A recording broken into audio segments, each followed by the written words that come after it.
Olá, Gigi. Pode entrar, fica à vontade.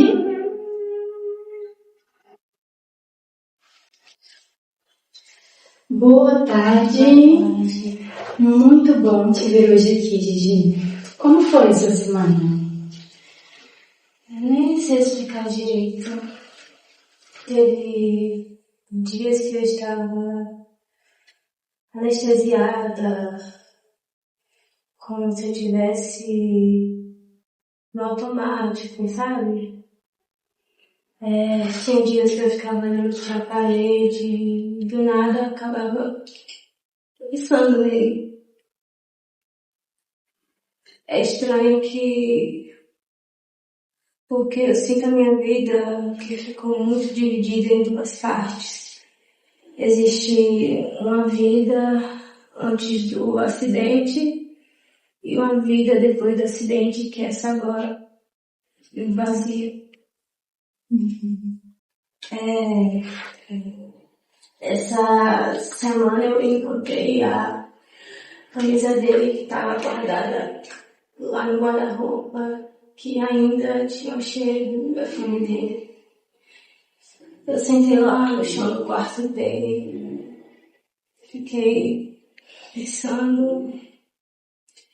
E quando eu segurava aquela camisa, eu pensei, talvez essa seja a forma de continuar perto dele. Sim, eu imagino, Gigi, que tenha sido um momento muito intenso. E realmente, às vezes, pequenos objetos trazem pra gente um sofrimento emocional. É que eu tenho medo de esquecer detalhes dele, a voz, o jeito que ele ria, as manias. Parece que se eu parar de sofrer, eu vou perder ele pela segunda vez. Bom, eu quero que você perceba de algo importante que você disse. Uma associação entre continuar sofrendo e continuar amando. Como se a dor, ela fosse a única forma, a única prova do amor que você sente pelo seu filho. Porque é isso que parece. Se eu voltar a viver, se eu tiver um dia bom, parece errado. E tem uma parte de mim que pensa que tipo de mãe consegue seguir em frente depois do que aconteceu. Talvez uma mãe que ama profundamente, mas que escolheu sobreviver. Eu não me sinto sobrevivendo. Eu sinto que eu estou parada no dia do acidente. Você me contou, Gigi, em outras sessões, que às vezes revive aquele momento. Como isso funciona? Toda noite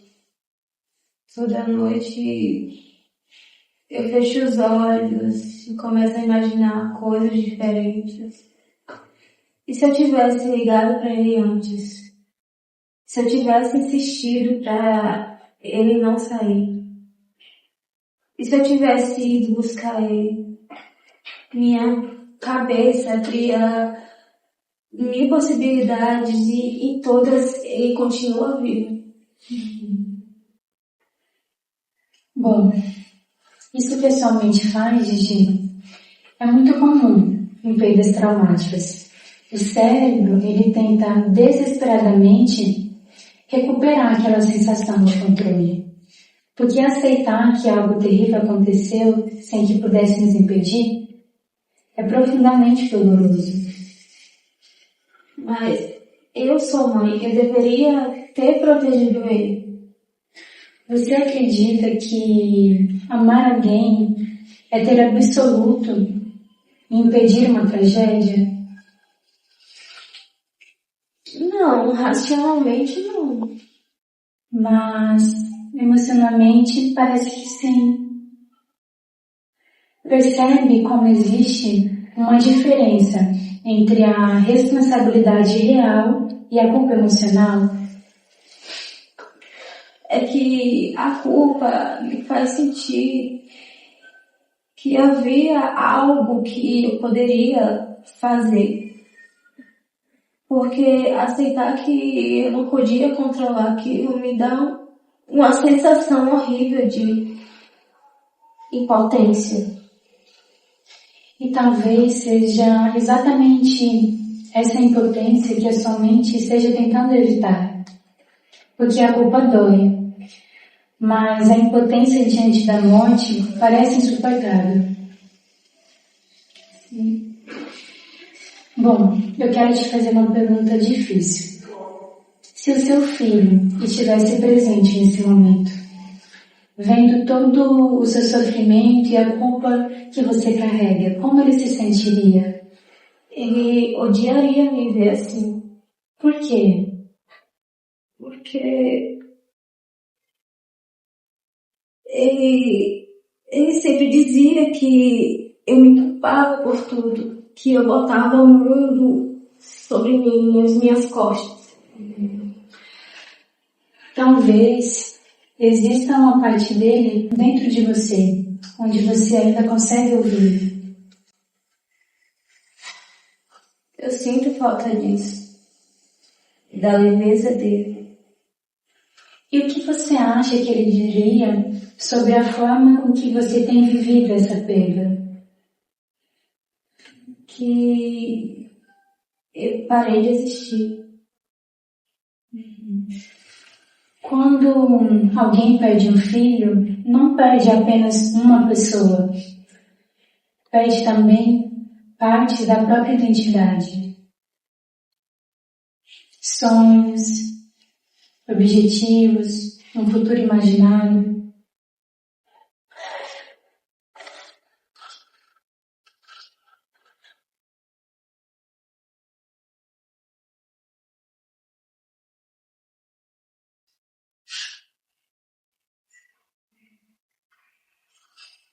Existe, Gigi, uma quebra profunda na percepção da vida. Talvez hoje você não saiba mais quem é além dessa dor. Exatamente.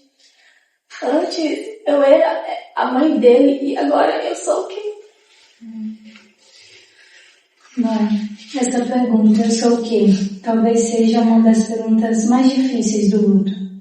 Como continuar vivendo, sendo que uma parte de mim se foi, morreu? Mas eu quero que você perceba algo importante. A sua dor, ela mostra o tamanho do vínculo que vocês tinham.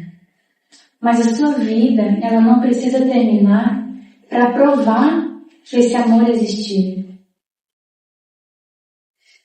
Às vezes eu fico pensando se eu não tenho o direito de melhorar. Parece que porque ele morreu e eu continuei viva, sabe? Quando você diz não tem direito, parece que existe uma regra muito rígida dentro de você. Como se sobreviver exigisse um sofrimento constante. Porque uma mãe não deveria viver normalmente depois disso. E o que significa viver normalmente para você? Voltar a sorrir, sair, sentir alguma felicidade. E sentir esses momentos, Gigi, apagaria o amor que você tem pelo seu filho? Não, mas parece que é errado. Percebe essa diferença entre parecer e realmente ser?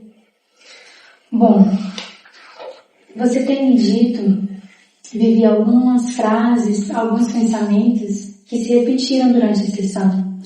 E eu queria, junto com você, observar atentamente eles. O primeiro pensamento, Gigi, é o seguinte: se eu melhorar, Estou abandonando meu filho. O segundo pensamento que pude notar é: uma boa mãe sofreria para sempre. E o terceiro pensamento é: eu deveria ter impedido o acidente.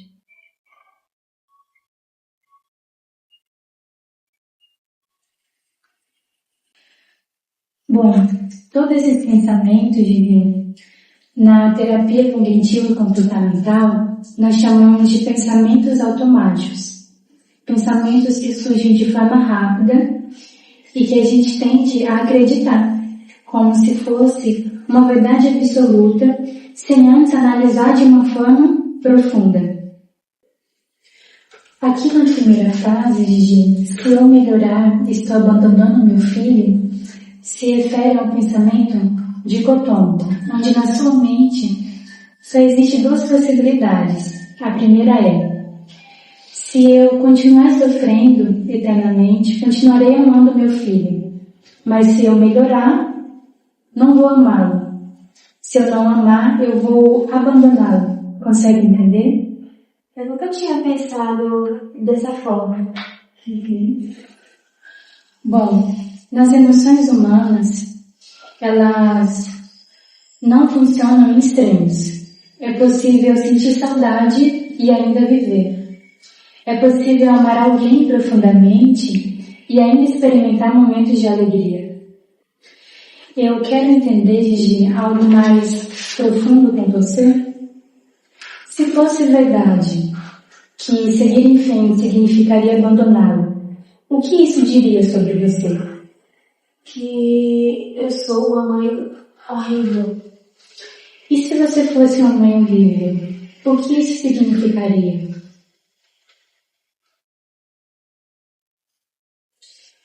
Que eu falhei na coisa mais importante na minha vida. Então talvez a dor não seja apenas na perda, mas também na ideia de que você se tornou alguém inadequada depois dela. Sim, porque antes eu sabia quem eu era. Agora eu me sinto totalmente quebrada. Bom, por um instante, Gigi, a gente vai voltar naquele momento do acidente. Em uma porcentagem de 0 a 100%. O quanto você sente que é responsável? 90. 90? Vamos analisar isso juntas, com calma. Vamos pensar em outras possibilidades, Gigi. Por exemplo, no dia do acidente, teve condições externas que não estavam no controle nem do seu filho e nem do outro carro. Talvez tenha tido também decisões do seu filho. E além disso, a sua ausência de controle naquele dia. Bom, olhando racionalmente para isso, ainda parece 90%? Não, racionalmente. Não? E quanto parece? Talvez 20%. E o restante?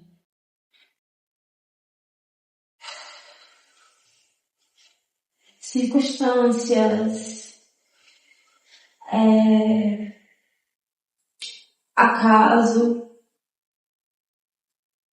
escolhas que eu não posso, podia controlar. Percebe como a sua culpa emocional estava ocupando o lugar da realidade? Agora, Gigi, a gente vai tentar construir um pensamento mais equilibrado juntos. Não um pensamento positivo, mas um pensamento mais realista. Aqui nessa folha, eu vou lhe entregar, você vai escrever, Gigi, como já está escrito aqui, um pensamento automático, e aí você vai escrever embaixo. Você lembra que é pensamento automático? Sim. E embaixo você vai escrever um pensamento alternativo, um pensamento mais funcional.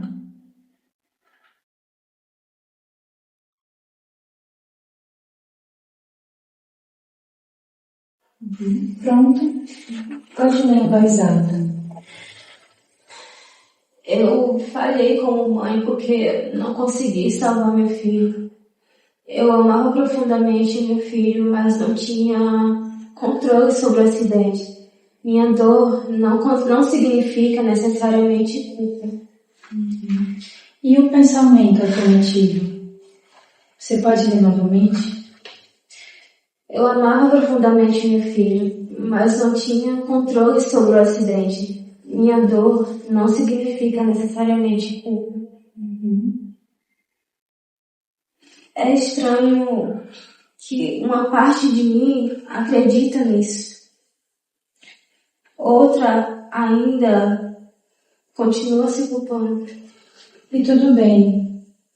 Reestruturar pensamentos não significa apagar emoções de forma imediata. Significa começar a enfraquecer ideias que estão mantendo você aprisionada e que estão fazendo você sofrer. Bom, você comentou, Gigi, em sessões passadas que gostava de cuidar de animais e pescar junto com a sua família. Sim. Antes tudo era colorido. E hoje? Hoje parece que é errado sentir prazer. Isso é muito importante, porque talvez a sua mente ela tenha criado uma regra silenciosa. Como eu disse anteriormente, se eu sofrer, continuo sendo uma boa mãe. Se eu viver, estou traindo meu filho. Sim, é exatamente isso. Vamos pensar, Gigi, que pode ter uma outra possibilidade. Talvez honrar a memória dele não seja mover emocionalmente junto com ele. Talvez seja permitir que o amor que existiu continue produzindo vida dentro de você. Bom, antes da gente terminar a sessão de hoje, eu quero que você leve uma reflexão. O seu sofrimento não mede o tamanho do amor que você sente pelo seu filho. Porque afinal, o amor ele já existe. Ele não precisa ser provado através da destruição da sua vida. Sim. Eu nunca tinha pensado nisso. Talvez eu esteja tentando permanecer no sofrimento porque tenho medo de perder a conexão com ele. E talvez o nosso trabalho aqui seja justamente esse. Como manter a conexão do seu filho de outras formas. De uma forma onde você não precise desaparecer juntamente com ele. Eu acho que pela primeira vez em muito tempo eu senti um pouco de esperança, sabe? Sim. Às vezes o começo da reconstrução não aparece como felicidade. Aparece apenas como a possibilidade de continuar. Bom, a gente finaliza aqui, Gigi, a nossa sessão de hoje. Muito obrigada por você ter vindo. Até a próxima semana. Eu vou te acompanhar até a porta.